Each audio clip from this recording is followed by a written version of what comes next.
Carolyn. There you are.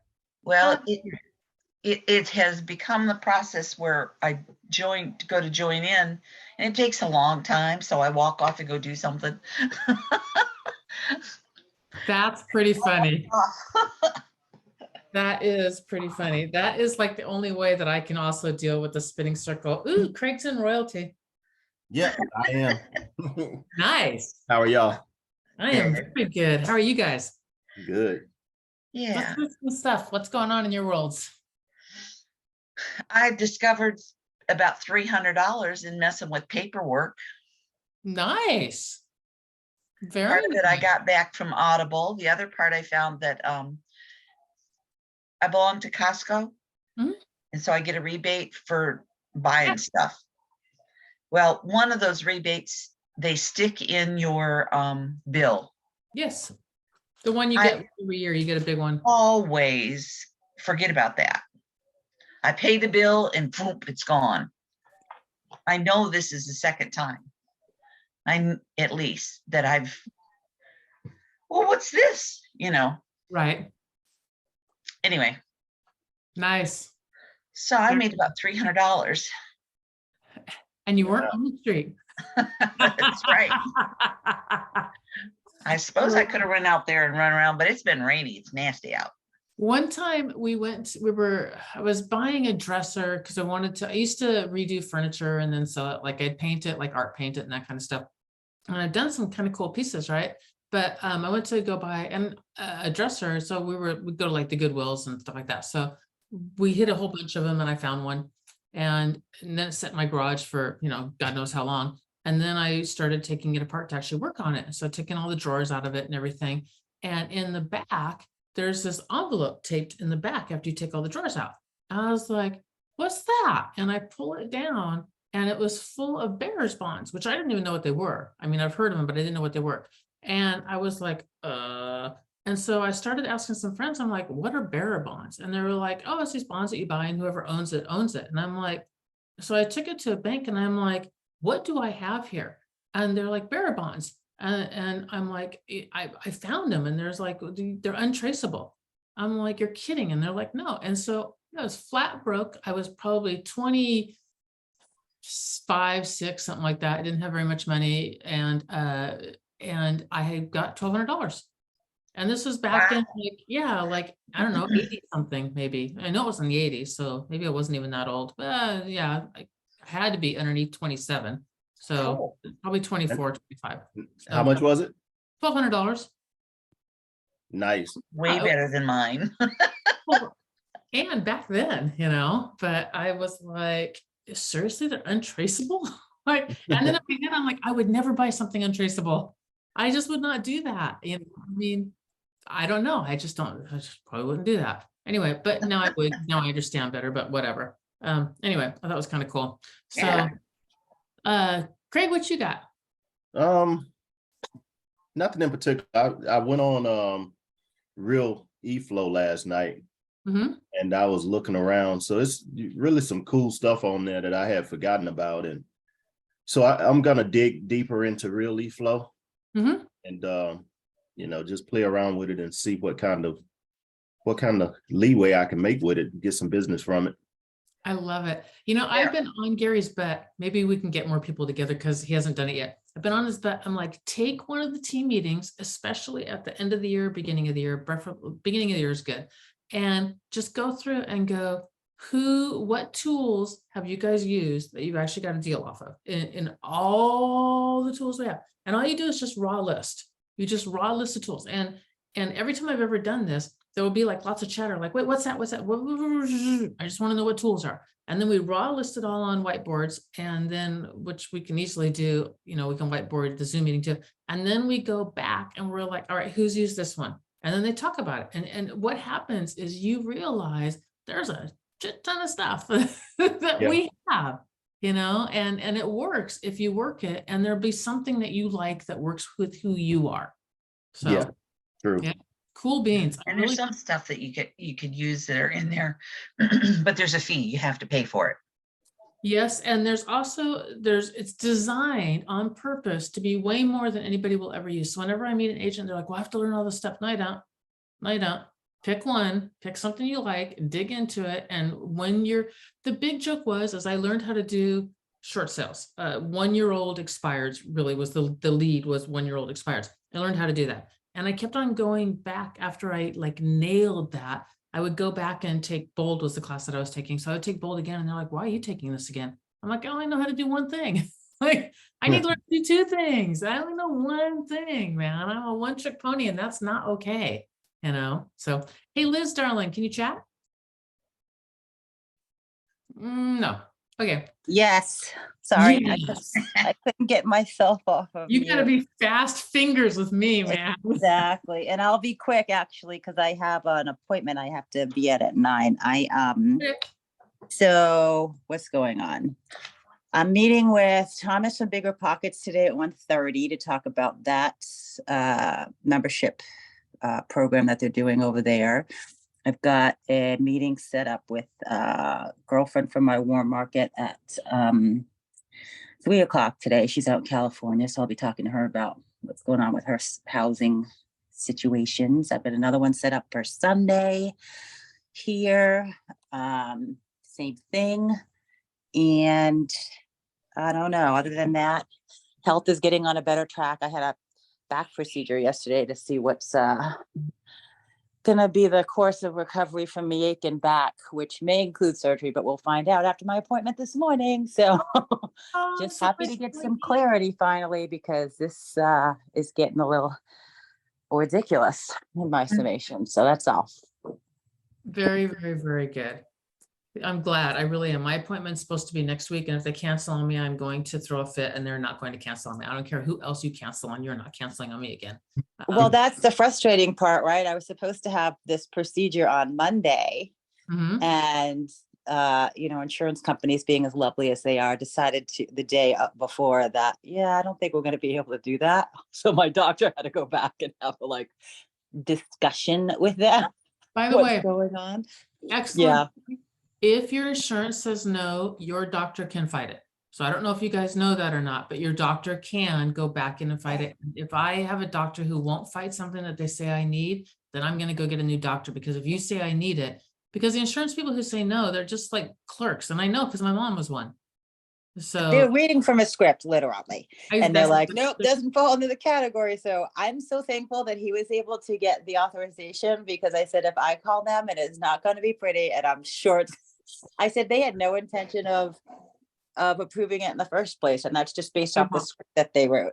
So they literally have, if A, then B, then C, then D. So yeah, your doctors can fight stuff. yeah, well, right, when they're not able to walk because they have back issues, then I'll listen to them. But otherwise, not happening. Anyway, that's my good news, and I'll be heading out shortly. So I'll jump off if I need to, but just wanted to say hello. Good to see everyone. All right, Bree, you got something real quick before we dig into today? No. All right, we're digging.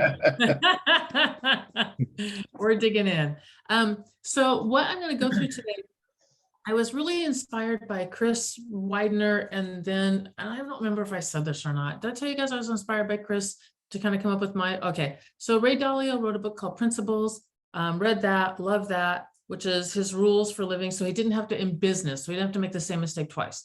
And he just documented all the things that they did wrong, and then what the solution was. And then that's what he has. He has principles that he runs his business by, a huge mega $1 million, $1 billion organization run by these principles. And then Chris Widener had his 4 rules. He really has 10, but he had his 4 and talked about that. And then I also saw a title of Jordan Peterson's book called 12 Rules. And I was and all I read was the title. I mean, that's all I read. Let me grab. I muted you, Bree.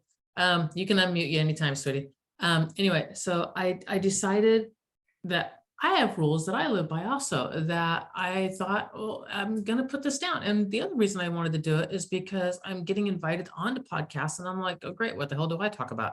So I do what I do when I don't know what to do, which is I don't worry about it. I go to bed at night, and in the morning when I wake up, it just comes to me, boom, it's just done. And I like that. Works really well for me because I don't have to stress. I just go to bed knowing I need to figure this thing out. And then when I wake up, I've all figured it out. And by the way, I highly encourage you to see if that will work in your life also. In that, I used to get agents in my office when I ran my offices all the time with whatever big issue that they had going on. And then I would tell them, like, come back tomorrow morning. And they thought I was blowing them off, but I'm not blowing you off. I can tell you something, but it's not going to be a great answer. It'll be a answer, but it won't be a great answer for like complicated situations. But the following morning, I will have complete clarity. And they got used to, all right. And then they'd come back the next morning. I'm like, bleh. And then it's always a better answer, a better response, a better, tactical strategy to go into that situation. So, all right, here we go. My rules for living. Number 1, everything you do matters. And I came about this one because either everything you do matters or everything you do doesn't matter. And I don't think you can half-ass this one. I think it either does or it doesn't. And I base on the reason why I believe that it does matter. The reason why I believe that it does matter is because studies show that when we say something negative to somebody, it affects 3 people down the line. So they do something either sour, negative, or not as positive to the next person and the next person and the next person.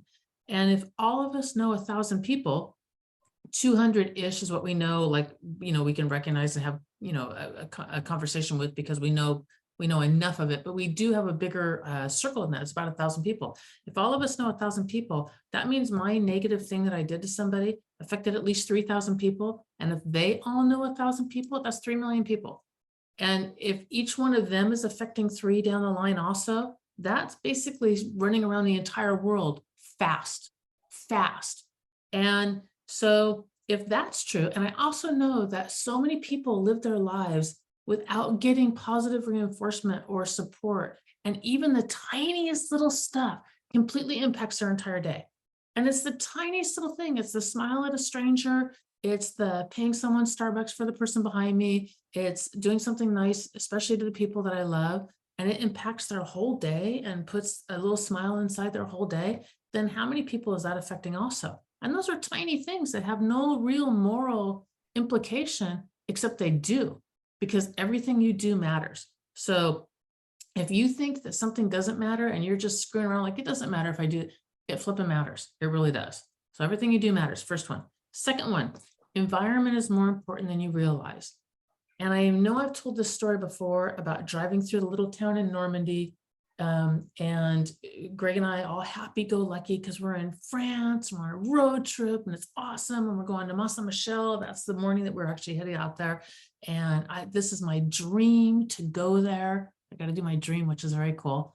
And we drove through a little tiny 3-block town, abandoned. And the buildings are only like maybe 3 stories tall on the side of the road. And that's it. There's just one row of buildings on each side of the road, and it's about 3 blocks long. And you have to slow down to go through this abandoned town.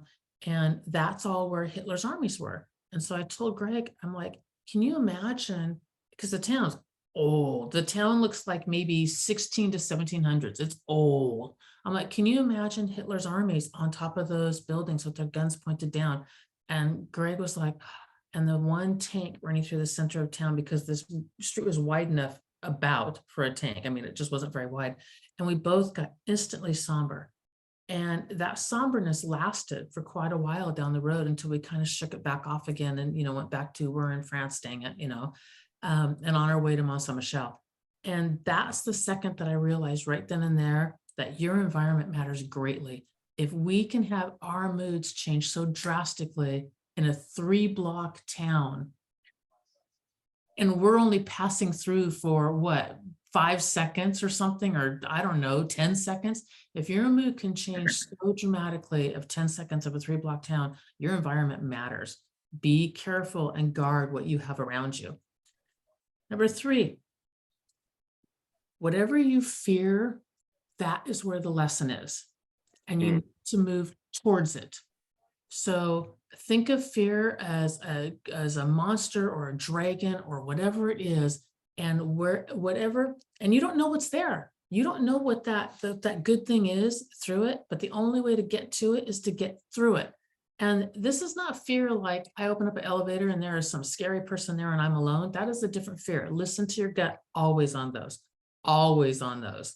But the other fear of I don't want to do this because it kind of scares me. And I'm like, the before I make a phone call, the before I do my first podcast, the before I do whatever, those, you don't know what blessings on the other side of it. But I can guarantee you this, if you don't move towards it and really dig into it and really look at it, that fear will do two things. It will grow and grow and grow and grow and grow. And it will not stop growing until it consumes your life.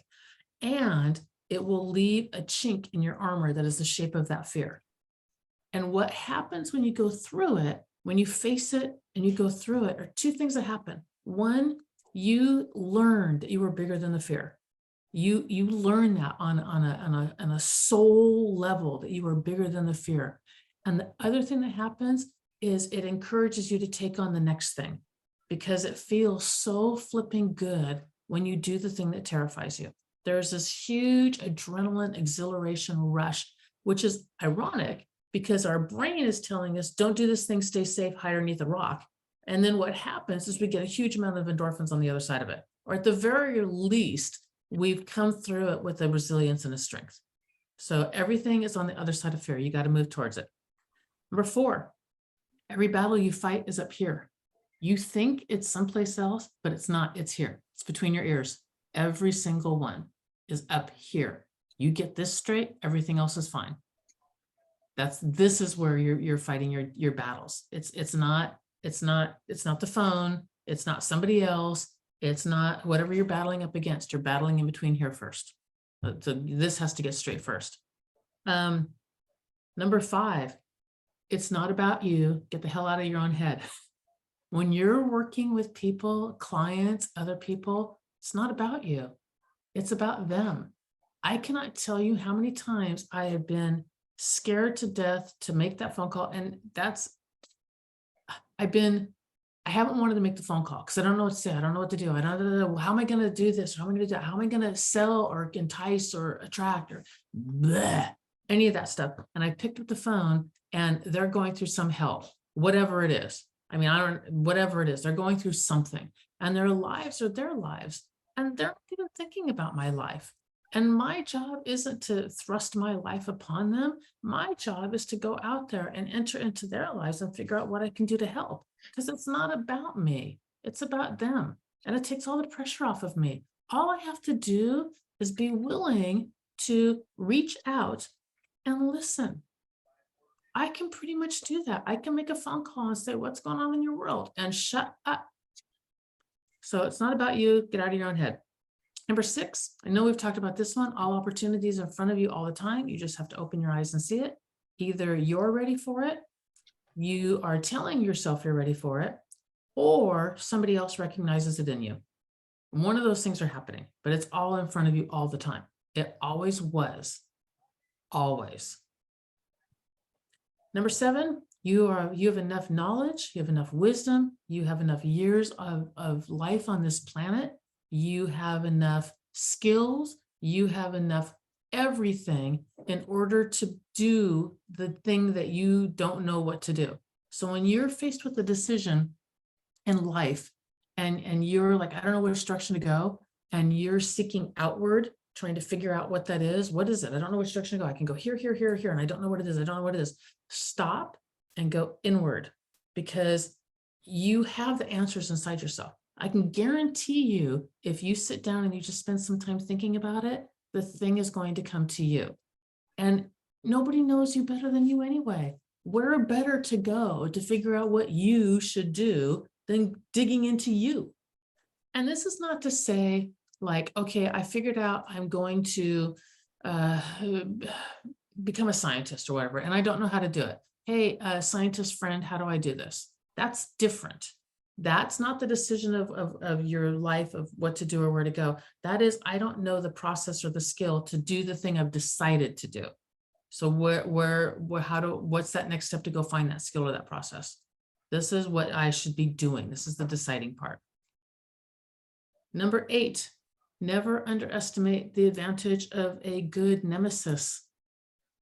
When you run across somebody that pisses you off, let's say in business, not somebody that's out to kill you or annihilate you, but somebody that pisses you off. They take business from you, they run a crappy business, they're unethical, they're whatever they are is whatever they are. There's some really interesting stuff around this. One of them is the thing that really pisses you off, generally pisses you off for one of two reasons. Either one, you have a tiny bit of that thing inside you yourself and you don't like it, and they have it to the nth degree. And so you really don't like it.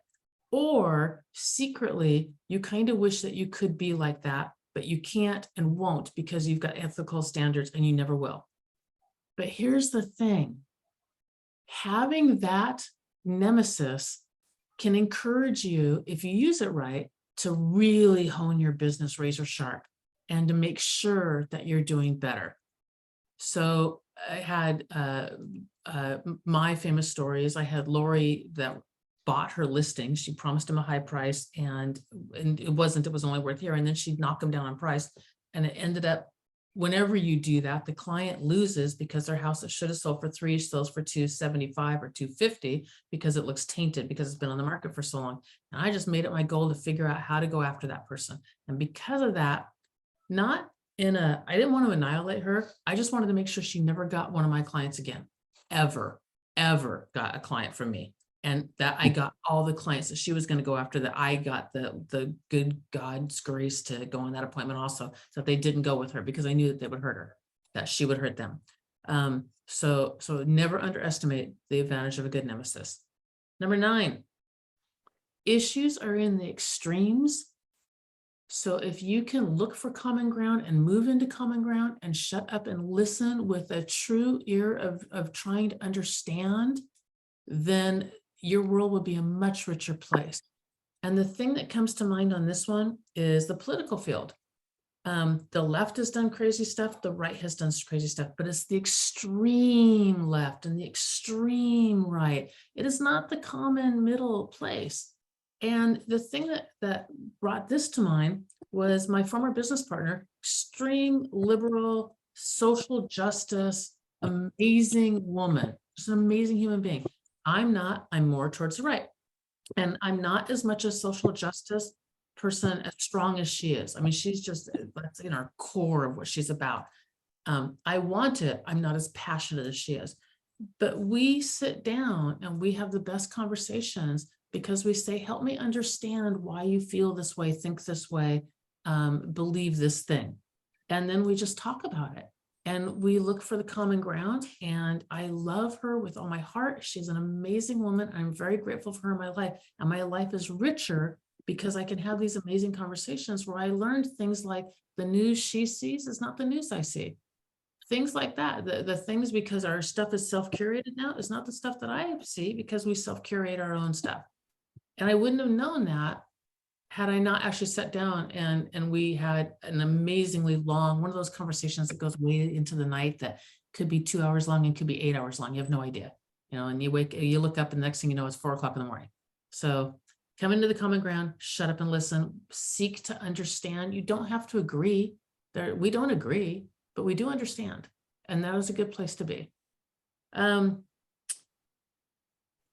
Number 10, you're weird. I'm weird, she's weird, he's weird, everybody's flipping weird. And some people aren't. I would rather be weird, and I would rather be at a party talking to somebody that's flipping weird, that's geeked out on some interesting thing, and they're geeked out and they have massive knowledge, because that's so much better and so much more interesting than talking to that. I'm like, ugh. And everybody has something. I guarantee you there's something, if you try enough things that you will geek out on that you're weird about, go geek out on it. It'll make you an interesting person and a better person. Go be weird. And the bonus one, number 11, this one gives me huge, huge comfort. This is a zero-sum game. Life is a zero-sum game. You're going to flipping die. I'm going to die. Everybody's going to die. It doesn't matter what you do. You're going to die. There's no getting out of this alive. It's not going to happen. And since you're not getting out of this dang thing alive, you might as well go live your life. And you might as well go try the thing and fall on your face and screw it up and be weird and geek out and all those kinds of things, and talk to people whose opinions you don't understand, to try and understand them and do the thing that you're afraid of, because you're going to die. So what? So what? Unless you think that you should live your life in a completely hedonistic manner, go back to number one, because everything you do matters. It all matters. So there you go. There's my 11 rules for life. PF gets one. Sometimes that's all you need. That's All right. Dig. the interesting thing about weird is Yeah. a friend of mine, he's a coach, life coach as well. But he says, you know, being weird is good. And he pulled up the definition. So I'm gonna read the definition of weird. Do it. Weird, the adjective means suggesting something supernatural or uncanny. But check this out. The noun means a person's destiny. Wait, what? The noun for weird means a person's destiny. Oh, you just gave me chills all the way down my arms. I have to really, because I'm a word geek. Okay, there's one of my weird. There's weird. Yeah. How would you use weird? How would you use weird as a noun? I don't know. You're weird. Yeah. Yeah. But it's- No, it's that's a not- verb. That's I a That's take- verb. an adjective. I Yeah, take it you're as right, you're right. I take it as, you know, weird being a good thing. You know, so you stand out when you're weird. I love that. I have to play with that. That's very, very cool. So as a noun, it is your destiny. And as an adjective, it is something uncanny or supernatural. Yeah. Wow, that's very cool. That is very cool. What are you weird about, Craig? Nah, I hug trees. I love that. I'm a weird, I love words. I don't care. I love words and I love puzzles. Oh my gosh, I'm a complete, utter puzzle geek. I don't care what kind Come of. on, people. Yes, Liz, you tell them, girl. Woo woo. Sorry. Hang it up now. Sorry about that. No, that's awesome. Bye bye, sweetie. Oh my gosh, that's awesome. Love That's- it.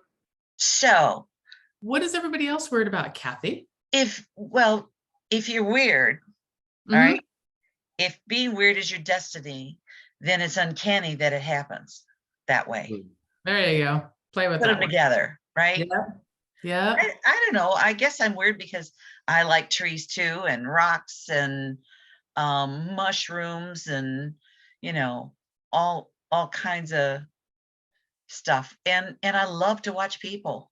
I like I do helping too. them, you know, but I like doing different things.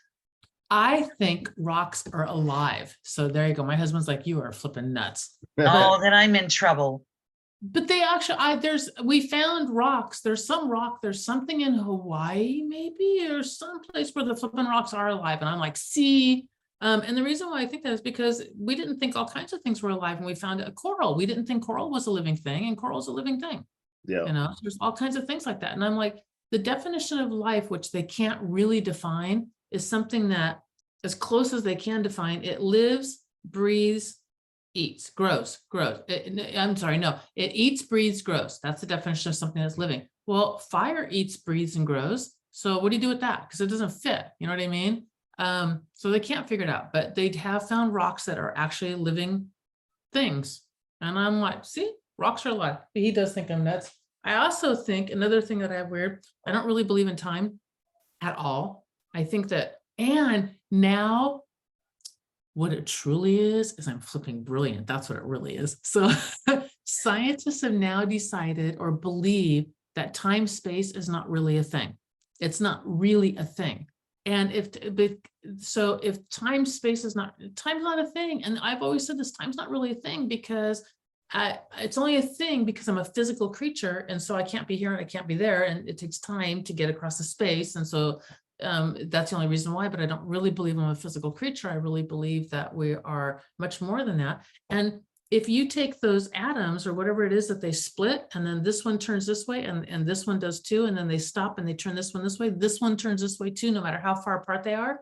Well, okay, so something's going on there that doesn't seem to require time and space. So I don't know. I don't believe it. He thinks I'm nuts. So I have no problems with praying for something from yesterday.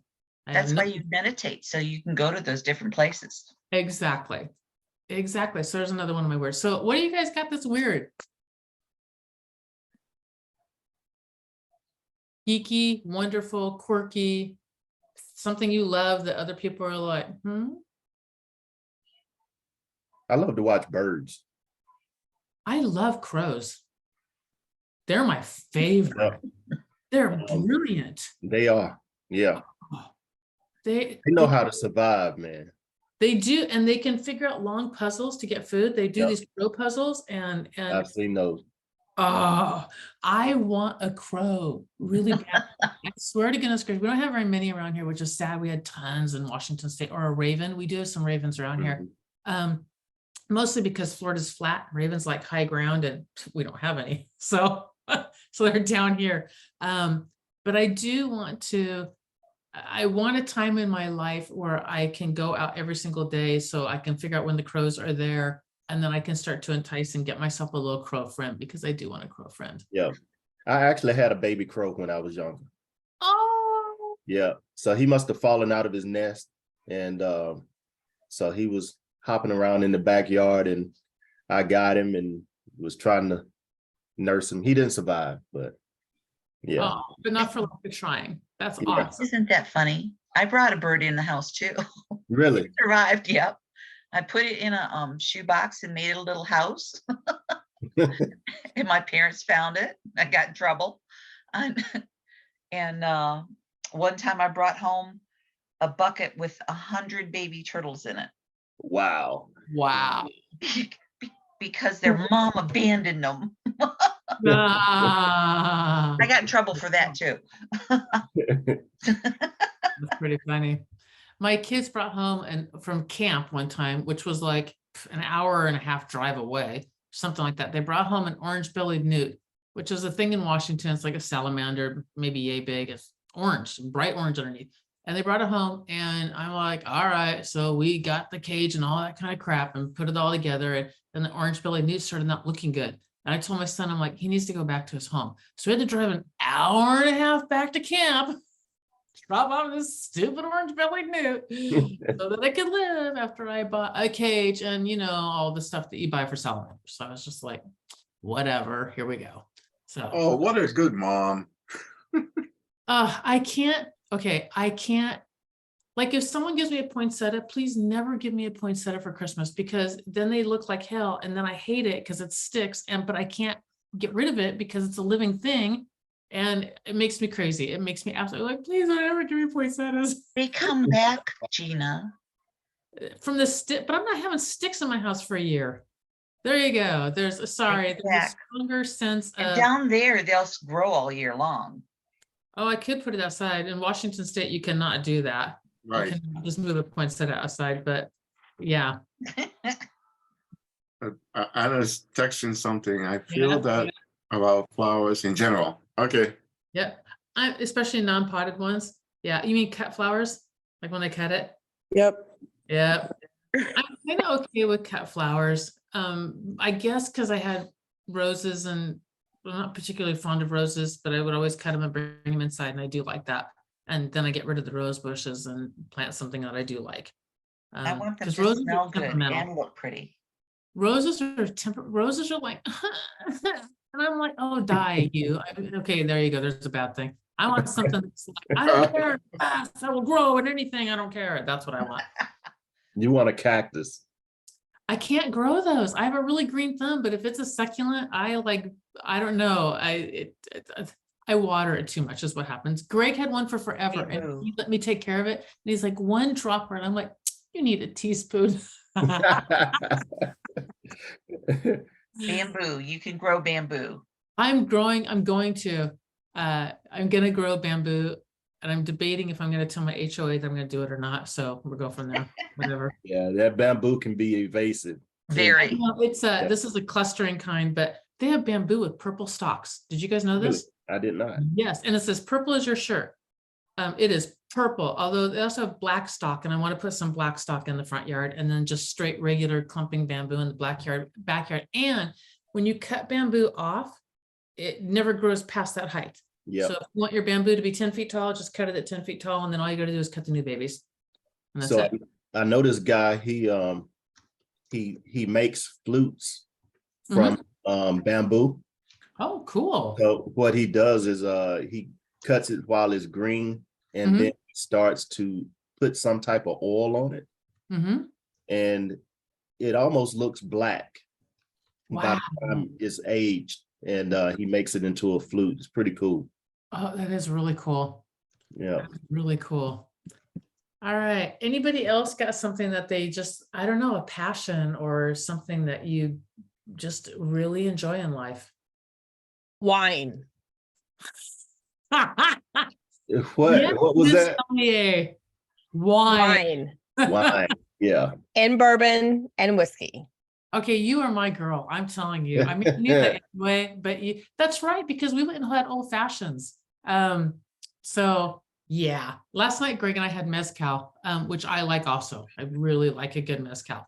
At Disney, it was a marshmallow drink made from mezcal, which sounds disgusting. I asked the guy, I went up and I'm like, who's old enough here to drink? And the guy goes, all right. The guy goes, that was very easy for you to reach. Like very easy. Craig's I like, keep it- hey. I keep it right there. Hey, but the funny part, that's only a pint, right? And Huh? it's been here since New Year's. Wow. Yeah. It was still, yeah. So we took for mezcal, my friend turned me on to it, fell in love with it. And we were at a Mexican restaurant and they actually light the drink on fire and it's this big show thing, whatever. Anyway, so I got 3 different kinds of mezcal, I think, to try. He said, try this brown, try that brown, but then I found a sweet one. So I tried that also. And I got sweet mezcal and then I take pineapple syrup and I reduce it, pineapple juice, and I reduce it down till it's a syrup. And then I mix it with the mezcal and that's the drink. It's just ice, crushed ice, and then this pineapple syrup and mezcal. So it can kind of melt a little bit and, not be quite so viscous. It's amazing. So anyway, last night we had the marshmallow mezcal, but I'm like, who's old enough to drink? And this one kid just looked at me and I knew, I assume he's like, blink, blink, blink, blink. And the other guy goes, I am. I'm like, is that drink good? He goes, it's really good. So we got it and shared it. And I was like, yep, this is good. That's very good. And I never would put mezcal and marshmallow together. I mean, how do they make it? I don't know. I just, because you're in Epcot. And so Epcot, it's all small plates and drinks, small drinks, and it's little tastes of everything. So it's pretty much just poured from a pitcher with 2 toasted marshmallows on top. So I'm not sure what's in it. I have no idea, but it was very good. It was a very good drink. So we shared that in a couple of small plates, and that was dinner last night with a nice walk. Okay. I can't think of anything else I weird geek out on, except for books. I know there's things. Color, I'm a color freak. I love color. Writing, words, really, really, really words. I have a book coming. I like books too. So in movies. Mhm. And I guess I like creativity, period, Mhm. in all forms. But I ordered a book here because I like mushrooms and I'm trying to be good to myself, right?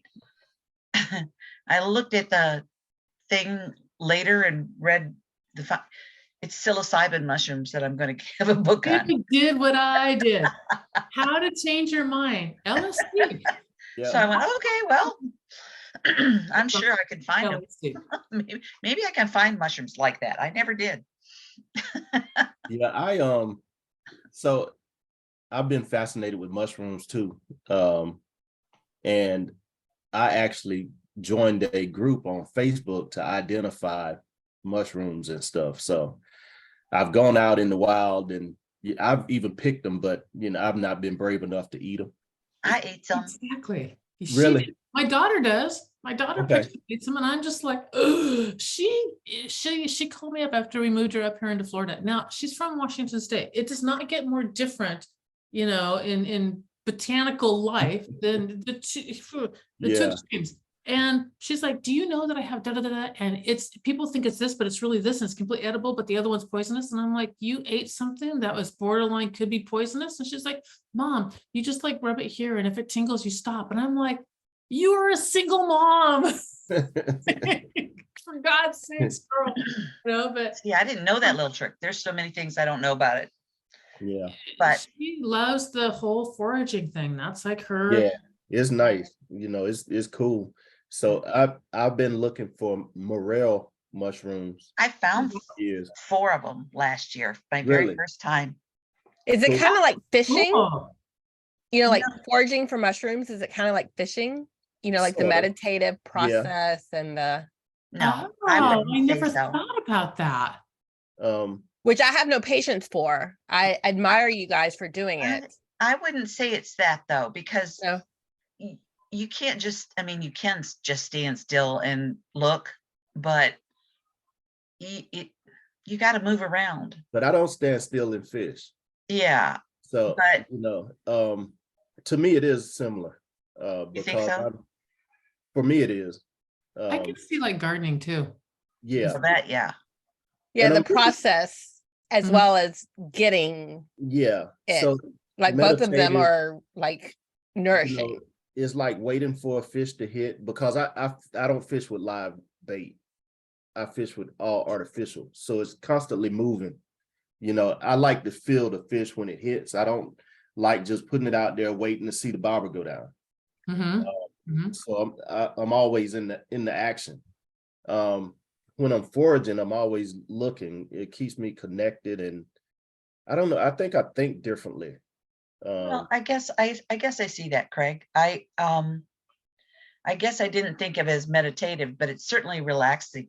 Yeah, absolutely. And you become more in tune with nature, Yeah. I guess. So yeah. That's the way I feel about it. Because when I go out there, I don't have any music on. Mm-mm. I Oh no. I don't.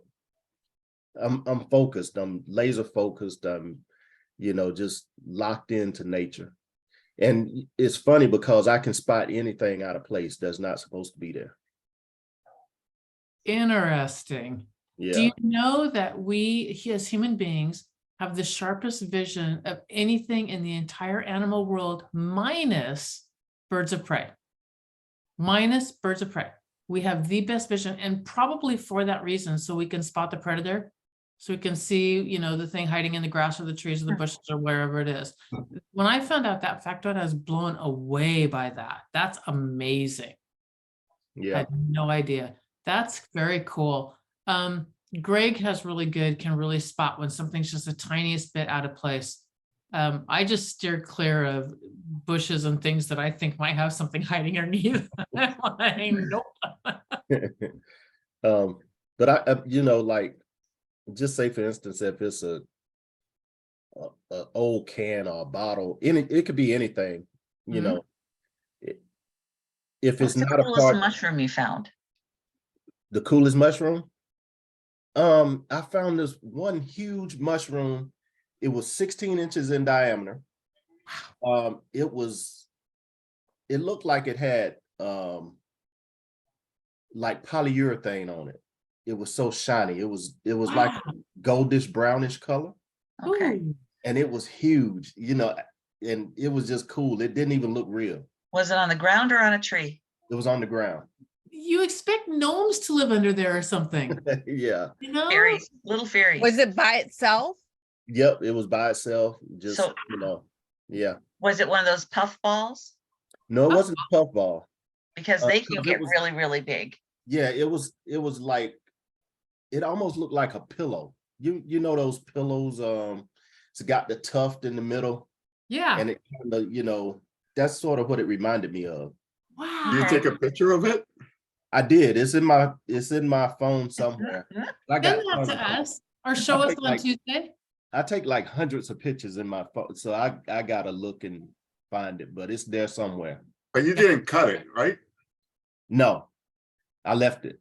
One of the Oh. coolest ones I found, I don't know the scientific name for it, but it looks like cauliflower.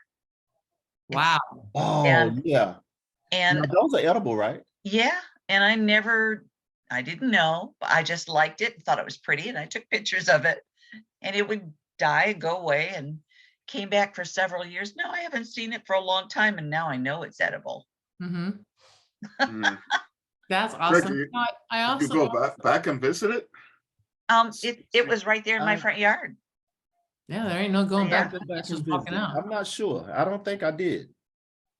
Wow. Oh, hell's bells. I lost what I was gonna say. But no big deal. It's Oh, Friday. I used to always don't be. That's part of the beauty of a great conversation. I used to always know that if anything ever happened in Washington State, I could find my way to civilization and I could eat because I can forage in Washington State. I grew up there as a kid. You just know you can eat this, don't eat that thing. If anything ever, and ironically, Washington State, can get freezing cold, mountains, treacherous, ice, glaciers, everything else. Florida, I would die in a heartbeat. I have no idea what you can do, where you can go. I know a lot of things will kill you. I don't know how to get to civilization because it's all flat. There's nothing. And in Washington State, they used to always say, look at the side of the tree that the moss grows on. It's the north side. Not in Washington State. It's wet. Moss grows all the way around that tree, just as thick everywhere. You have to look at you have to go with the water flowing. You have to find water, easy. It's going to be a stream or a creek, easy. And then you go downstream. And that's your pretty safest bet to get to something in Washington State. But yeah, we have all kinds of berries growing all the time. It's just berries, apples, everything is growing all the time. So I can live up there, but here, no, I will die. So no going on the wilds for me, unless I'm with Greg and then he can protect me. Yeah. When I was little, we used to, it was like a gang of us in the neighborhood, right? We had BB guns and pellet guns and, all of that stuff. And we would just roam the woods and, find old buildings and, old houses that had been abandoned and just grown up, go in there and find old stuff. Like we found an old schoolhouse. Mhm. And it was like one of those one-room schoolhouses. Had a wood stove in there, wood burning stove. Mhm. So we found old newspapers. Wow. So we got the old newspapers and we took them home. Uh-huh. Yeah. That's cool. We did too. We foraged and found all kinds of stuff. I swear to goodness gracious, if you want to ever go find the killer in the woods, go get back then, because we roamed. Kids don't roam anymore. No. We were a pack that we were outside of the house. My mom would make us stay in till I think 8 o'clock in the morning. And then she would unleash us onto the neighborhood. And then you had to be home when the lights came on, and you stopped at whoever's house was the closest for lunch, and all ate lunch. And, and that was pretty much what our parents never had clue one, but we not clue one. Yeah. So It crazy. was so much simpler then. Yeah, true that. It really, really was. Well, sorry. I blame it on the electronic babysitters that we Yeah. raise our kids with. All the kids are so used to having some kind of tablet that they don't seek hanging out with other kids unless it's online through Minecraft or something like that. That's Or true. they're all in the room like this. They're Yeah. all Yeah. in their own thing, and that's their together time. Yeah, So I have to blame it on us, the parents. I blame Because part it's of so it on- easy to have a crying toddler to be like, oh, here, have the Take my tablet, phone. crying out loud. Yeah. And I blame part of it on that, and then I blame part of it on the news, where you think that crime rates have gone down. Well, I don't know about since COVID, because they've come back up again. But prior to that, they'd come steadily down. I mean, steadily Yes. down. But because we have the proliferation of the news, you hear about it, and so you want to protect your kids and be a good parent. Duh, anybody does. And so we started isolating our kids back down again. So I blame part of it on that also. But Yeah, I live like a block and a half away from a grade school, and Mhm. whenever I take my neighbor's dog for a walk in the middle of the morning, I my heart fills with joy when I see all the kids making all this big loud noise, Oh, having yeah. recess in the yard, in the yard. Uh-huh. You know, they're all chasing each other, and it's like, oh, I remember doing that. When I was a little girl, our my first school, our playground was divided in half, and only boys could play on this side and only girls could play on that side. And we Huh. could not play together. And we had to wear tights or leotards every day, and we had to wear dresses. We were not allowed to wear pants at all. Wow, I know. Wow. It was strict. it was really, really, really strict. And then when I got older and we could wear pants, we could not wear jeans. The jeans were Oh. like, no. And that's all I wanted to do. So when I got older and I could wear jeans, and my mom was she wouldn't let me wear jeans. And I'm like, this is nuts, you know? So, but I grew up on the very tail end of the last of that generation that lived that way, which was, yeah. So flipping So old. And all I wear is jeans. Yeah, I wear them all the time. I Exactly. love- Hang on, But hang on. Camo jeans today. did you get you a pair of Sassoons Got jeans or too. Gloria Vanderbilt? Oh, hang on. I had oh gosh, I had Klein's. But before that, there were different brands that My were, daughter loved Jordache. Jordan. Yeah. Yeah. yeah, I can't remember, we were pre-Jordache. I can't remember the name of, they were what's in style now. They were high-waisted wide leg jeans. That's what we wore, you know, when I don't know, 7th, 8th grade. We were grunge before people were grunge too, because we were Washington State always was grunge. It was always a t-shirt with a flannel over it and wide leg jeans and what we called waffle stompers, these big boot things with, I don't know what they were. You remember those? You remember that waffle stompers? Anyway, all right. I wanted to be barefoot whenever I could. So I had sandals and stuff like that. If it was, Nice. and I did wear boots, but not that kind. I'll leave with this. I saved up my money. I hate it. So I've worked ever since I was like 9 years old. I've worked. I just Me too. like really had a job worked. And because I hated my clothes my mom put on me. And so I saved up money and I was probably 12 or something, 13, maybe. I saved up money and I bought these boots, and I don't remember what the name of the boots were, but they were $80 for a pair of their rusty colored suede boots. It had a wedge, but underneath the sole was this rocking sole thing. I don't remember what those were called, but I thought they were cool as heck. But I will say this. So my parents were appalled because I bought $80 boots. Like there are so many, like you could have bought 8 pairs of shoes for the pair of those boots. But those boots lasted me like 10 years. They didn't go out of style. They stayed in style. I'm like, I paid $8 a year for my boots. I'm Yeah. cool with that, you know? So anyway, and there you go. And I'm a clothes horse because when I used to be, because when I was a little girl in kindergarten, if you wore a new dress or something like that, they sang you a song. And so I wouldn't go to school unless I had new clothes. I'm like, not wearing that. Wore that before. Wow. I know that was a bad thing to do. All right. Okay, there you go. There's more weird geeky things about me. So, enough of that. I hope you guys have amazing weekends.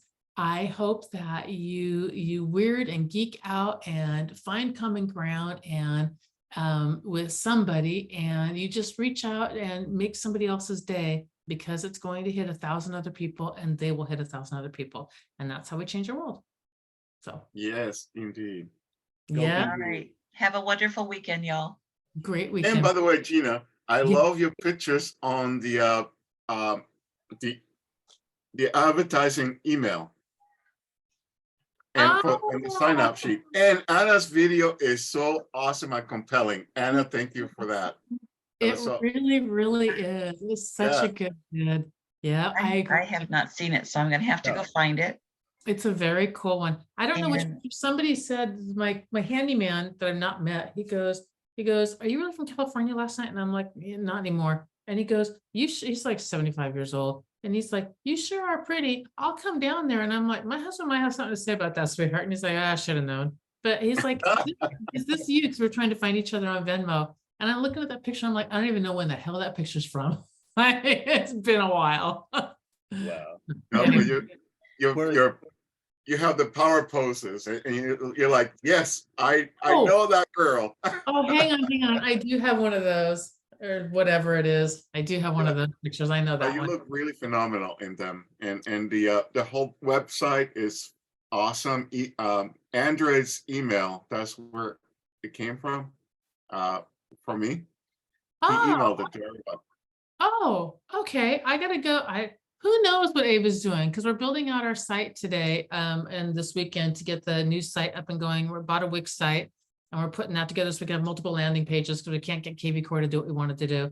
And then launch that stuff out. Oh, by the way, you guys, if you know anyone that would be a good fit for the identity, the success of self class, please let me know.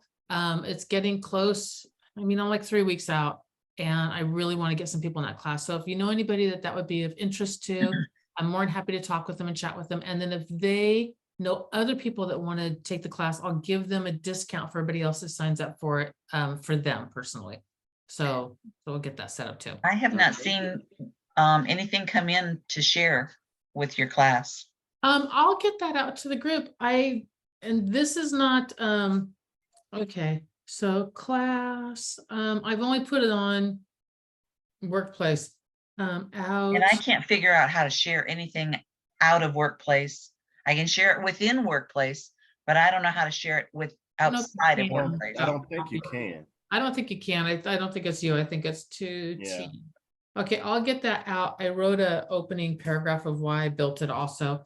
But we'll get that out. Cool. beans. Yeah, That's I super. shared it. Thank you.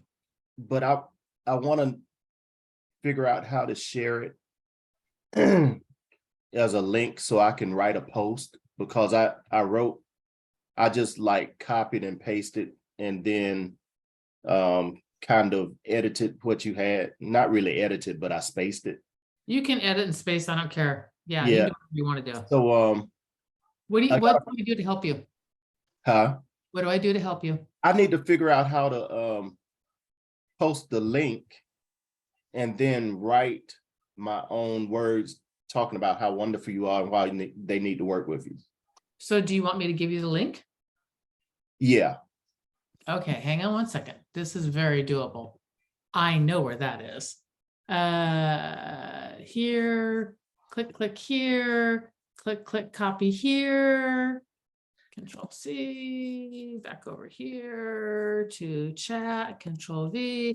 There you go. Okay. Look at me. Get That's something. what I need. Thank you.